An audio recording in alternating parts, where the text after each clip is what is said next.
নমস্কার বন্ধুরা, আমি বাপ্পাদা তোমাদের সামনে আবার একটি নতুন ভিডিও নিয়ে পৌঁছে গেলাম।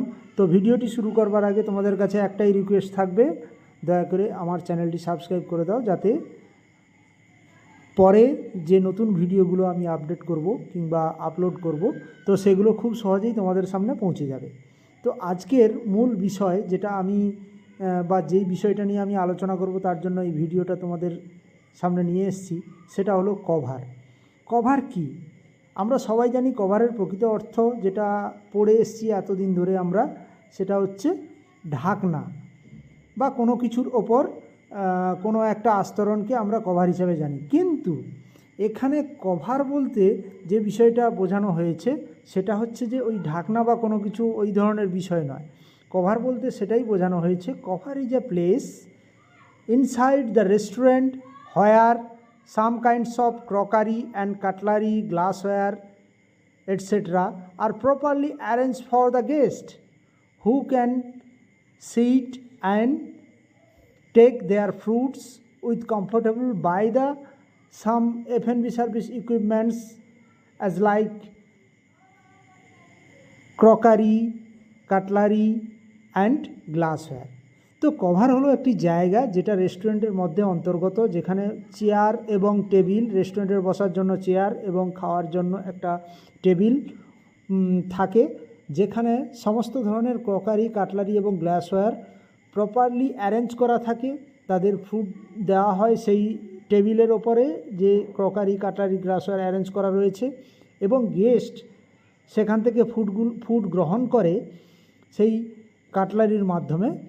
তো এই যে টোটাল বিষয়টা, এই বিষয়টাকে আমরা এক ধরনের কভার বলতে পারি, বা কভারের সংজ্ঞাটা এভাবেও বলা যেতে পারে যে গেস্ট যখন রেস্টুরেন্টে আসে তাদের বসার জায়গা এবং সেখানে তাদের খাওয়ার প্রয়োজনীয় ইকুইপমেন্টগুলো যেগুলো থাকে, যেমন ক্রকারি, কাটলারি, গ্লাসওয়্যার, যেগুলো প্রপারলি অ্যারেঞ্জ করা থাকে টেবিলের ওপরে, সেই জায়গাটাকে বলা হয় কভার। তো এখানে তোমরা দেখতে পাচ্ছ কভারের একটা সাধারণ সেটআপ রয়েছে। সেটআপটা কী রকম দেখো, আমার যে অ্যারো সাইনটা আমি যেখানে দেখাচ্ছি, এটা হচ্ছে যে এক ধরনের কভার সেটআপ। তো এই কভার সেটআপে তোমরা যেটা দেখতে পাচ্ছ, প্রথমত দেখো একটা প্লেট রয়েছে, তারপর দেখো একদম ডান দিকের ওপরের কোণায় রয়েছে কাপ লেখা আছে, কিন্তু এটা কাপ নয়, এটা হচ্ছে যে এক ধরনের গ্লাস। তারপর লেখা রয়েছে দেখো নাইফ, তারপর লেখা রয়েছে স্পুন, তারপর লেখা রয়েছে দেখো ন্যাপকিন, এবং তার ওপরে যেটা রয়েছে সেটা হচ্ছে যে ফর্ক। তো সব এই যে টোটাল বিষয়টা, এই বিষয়টা আমরা একটু রিমেম্বার করার চেষ্টা করব। সুতরাং এই বিষয়টা থেকে আমরা একটু সরে গিয়ে আমরা আর একটা বিষয় আলোচনা করব, এই কভারের যে মূল সেটআপটা যেটা থাকে। দেখো, টেবিল সিটিং ফর টেবিল দা হতে, অর্থাৎ একজন গেস্টকে আমি যখন খেতে দেবো রেস্টুরেন্টের মধ্যে, তার জন্য একটা বেসিক সেটআপের প্রয়োজন হয়। সেই সেটআপটা এখানে লেখা আছে বা সেটআপটা এখানে দেওয়া আছে, তোমরা একটু লক্ষ্য করার চেষ্টা করো। তো আমি আগের ছবিতে দেখিয়েছিলাম এটা একটা প্লেট। তো এই প্লেটটাকে সাধারণভাবে আমরা খাওয়ার খাই কিসে? প্লেট অথবা any kinds of material dishes. তো ম্যাটেরিয়াল ডিশ তো সাধারণভাবে কোনো ধরনের ম্যাটেরিয়াল ডিশ ব্যবহার করা হয় না। তো রেস্টুরেন্টের ক্ষেত্রে বেসিক্যালি চায়নাওয়্যার অথবা চীনামাটির ডিশ ব্যবহার করা হয়। তো এটাকে আমরা ফুল প্লেট হিসেবে ধরতে পারি, যেখানে হচ্ছে যে মেন ডিশ কিংবা মেন কোর্স সার্ভিস করা হয়। তার উপর যেটা আছে রয়েছে এই যে স্কোয়ার আকৃতির যেটা রয়েছে, এটাকে বলা হচ্ছে যে এটাকে বলা হচ্ছে ন্যাপকিন। অর্থাৎ খাওয়ার পর আমরা হাতকে হালকাভাবে ওয়াইপ করে নেওয়ার জন্য বা মুছে নেওয়ার জন্য একটা ক্লথ প্রিপারেশন যেটা থাকে, কটন প্রিপারেশন, সেটাকে বলা হচ্ছে ন্যাপকিন। দেখো, প্লেটের ঠিক বাম দিকে রয়েছে এটা কি না ফোর্ক। ফোর্ক মানে যেটাকে বাংলা অর্থে বলা হচ্ছে কাঁটা চামচ। তারপর রয়েছে দেখো আর একটা কাঁটা চামচ, সেটা একটু ছোট। তো এগুলো কি, আমি এটা পরের ভিডিওতে আসব। তো যত ধরনের কাঁটা চামচ রয়েছে সেগুলো সাধারণভাবে বাম দিকে চলে আসবে। হ্যাঁ, কিছু কিছু কাঁটা চামচ টপ অফ দ্য প্লেটের ওপরে, প্লেটের একদম টপে থাকবে, এই যে দেখাচ্ছি আমি যেটা মাউস দিয়ে বা কিংবা অ্যারো সাইনটা দিয়ে।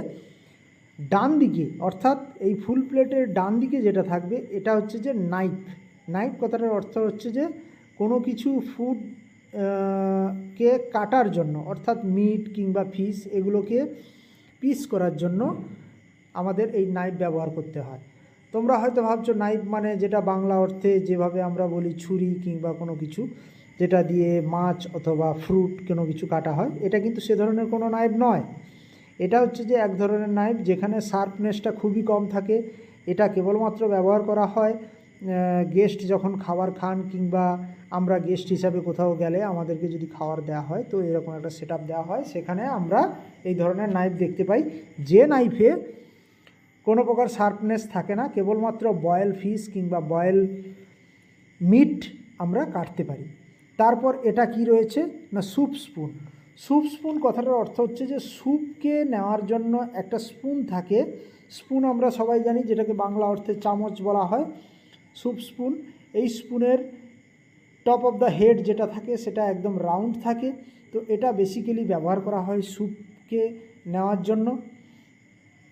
তারপর এখানে রয়েছে দেখো আর একটা নাইফ রয়েছে যেটাকে বলা হচ্ছে অ্যাপেটাইজার নাইফ, অর্থাৎ যে কোনো ধরনের স্ন্যাক্স কিংবা অ্যাপেটাইজার, অর্থাৎ খাওয়ারের পূর্বে আমরা যে স্ন্যাক্স কিংবা অ্যাপেটাইজার যেগুলো স্মল স্পাইসি ফুড থাকে সেগুলোর জন্য ব্যবহার করি, সেটাকে বলা হচ্ছে অ্যাপেটাইজার নাইফ। এরপর বাম দিকে চলে আসো একদম, এখানে রয়েছে দেখো কোয়ার্টার প্লেট। এই কোয়ার্টার প্লেট কথাটার অর্থ কী না, এটা হচ্ছে যে ডিনার প্লেটের থেকে কিংবা ফুল প্লেটের থেকে একটু ছোট, এই প্লেটের থেকে একটু ছোট হবে এবং এটাকে বিএনবি প্লেট বলা যেতে পারে, যেটার অর্থ হচ্ছে যে ব্রেড অ্যান্ড বাটার প্লেট। অর্থাৎ এখানে যে নাইফটা রয়েছে সেটাকে বলা হয় বিএনবি নাইফ। এখানে লেখা রয়েছে, হয়তো ভিডিওতে অতটা প্রমিনেন্ট আসছে না, তোমরা একটু বোঝার চেষ্টা করো। এই যে নাইফটা রয়েছে এটাকে বলা হয় বিএনবি নাইফ। তো বিএনবি নাইফের কথাটার ফুল অর্থ কী বা বিএনবি কথাটার ফুল অর্থ কী, ব্রেড অ্যান্ড বাটার। অর্থাৎ ব্রেকফাস্টের সময় গেস্টকে ব্রেড যখন সার্ভিস করা হয় তার সঙ্গে বাটার দেওয়া হয়, তো সেখানে কোয়ার্টার প্লেট অবশ্যই থাকবে। সেই কোয়ার্টার প্লেটের ওপর বিএনবি নাইফ থাকবে। সেই বিএনবি নাইফের সাহায্যে বাটারকে তার কিউব থেকে বার করে ব্রেডের ওপর একটা প্রলেপ দেওয়া হয় খাওয়ার পূর্বে। তো এটাকে বলা হচ্ছে যে ব্রেড অ্যান্ড বাটার নাইফ। এই নাইফের সাহায্যে এই কাজগুলো করা হয়। এবার দেখো ডান দিকের কোণায় এখানে রয়েছে কাপ অ্যান্ড সসার। কাপ এটা তো আমরা সবাই জানি। সসার যেটা রয়েছে দেখো কাপের নিচে যে আমরা প্লেট আকৃতি যে ছোট অংশটা দেখতে পাই সেটাকে আন্ডারলাইনার কিংবা সসার বলা হয়। তো এটা সাধারণত এখানে যে ছবিটা দেওয়া হয়েছে এটা কোনো কোনো ক্ষেত্রে ডান দিকের কর্নারেও থাকতে পারে। তো এই যে কাপটা রয়েছে এই কাপটা বেসিক্যালি ব্যবহার করা হয় টি অথবা কফির ক্ষেত্রে, এখানে আর বলার কিছুই নেই। এরপর দেখো যেখানে রয়েছে এখানে একটা ফোর্কের ছবি দেওয়া রয়েছে, এখানে একটা স্পুনের ছবি দেওয়া রয়েছে। তো বেসিক্যালি এই যে স্পুন এবং ফর্ক এটা অ্যাকচুয়ালি ভ্যারি করে কোনো কোনো জায়গায় কিংবা হোটেল অনুযায়ী কিংবা রেস্টুরেন্ট অনুযায়ী এই ধরনের স্পুন এবং ফর্ককে প্লেস করে রাখা এটা ভ্যারি করে। কোনো হোটেলে এই সমস্ত জায়গায় অর্থাৎ একটা প্লেটের টপ পজিশানে স্পুন, অর্থাৎ এটা স্যুপ স্পুন হতে পারে কিংবা এটা এপি স্পুনও হতে পারে। তো সেখানে হোটেল অনুযায়ী ভ্যারি করে কিংবা রেস্টুরেন্ট অনুযায়ী এটা ভ্যারি করতে পারে। এরপর দেখো এখানে দুটো ছবি রয়েছে, দুটো এই যে এই যে দুটো অপশান রয়েছে যেখানে আমি অ্যারো সাইনটা শো করাচ্ছি, এ দুটোকে বলা হচ্ছে ক্রুয়েট সেট। ক্রুয়েট সেট কথাটার অর্থ হচ্ছে যে সল্ট অ্যান্ড পেপার, অর্থাৎ সল্ট এবং পেপার এই দুটো দেখবে ইন্ডিয়ান ফুড যেখানে সার্ভিস করা হয় সেখানে সল্ট এবং পেপার অবশ্যই থাকবে। তো সেই দুটো একদম টপ অর্থাৎ মিডল অফ দ্য টেবিল সেখানে সেগুলোকে রাখা হবে। দুটো জার ঠিক নয়, এটাকে বলা যেতে পারে দুটো ছোট ছোট কি বলা যায় ডাব্বা টাইপের বলা যেতে পারে কিংবা ছোট ছোট জার টাইপের বলা যেতে পারে, যাই হোক তোমরা দেখতে পাও নিশ্চয়ই। তো এই দুটোকে ব্যবহার করা হয় মিডল অফ দ্য টেবিল। তো এখানে বাডভাস বলে একটা অপশান থাকে, ঠিক কিছুটা এরকম দেখতে হয়, যেটা এখানে শো করানো নেই। যেটা হচ্ছে যে আমরা বাংলা অর্থে বলতে পারি ফুলদানি। একটা ফুল দিয়ে সাজিয়ে রাখা হলো, সেটাকে বলা হচ্ছে বাডভাস। সম্ভবত এই যে অংশটা, এই যে টোটাল অংশটা, এটাকে বাডভাস বলা হচ্ছে। এরপর কি রয়েছে দেখো, গেস্টের যেটা ফুল প্লেট সেটা যে জায়গায় রয়েছে তার ঠিক টপ অফ দ্য কর্নার যেটা রয়েছে, দেখো এখানে একটা গ্লাস রয়েছে। এটা হচ্ছে যে জলের গ্লাস। যখন কোনো মানুষকে কোনো জায়গায়, সেটা বাড়িতে হোক কিংবা কোনো রেস্টুরেন্টে হোক কিংবা কোনো জায়গায় হোক, যখন খেতে দেওয়া হয় তখন তাকে অবশ্যই জল দেওয়া প্রয়োজন। তো সেই জলের জন্য যে জলের গ্লাস কিংবা আমাদের প্রফেশনাল গ্লাসের নেম অনুযায়ী যে প্রফেশনাল ল্যাঙ্গুয়েজ ইউজ করা হয়, যেটাকে বলা হয় ওয়াটার গবলেট, কিংবা অথেন্টিক ওয়াটার গ্লাসের যে নেম থাকে, পিলসনার বলা যেতে পারে, কলিন্স বলা যেতে পারে। তো সেটা হচ্ছে যে এই top of the right side, সেটাই হচ্ছে যে জলের গ্লাস। তো বোঝা গেল আজকের আলোচনার বিষয় যেটা ছিল সেটা হলো রেস্টুরেন্ট কভার কিংবা কভার। তো ধন্যবাদ ভিডিওটি দেখার জন্য।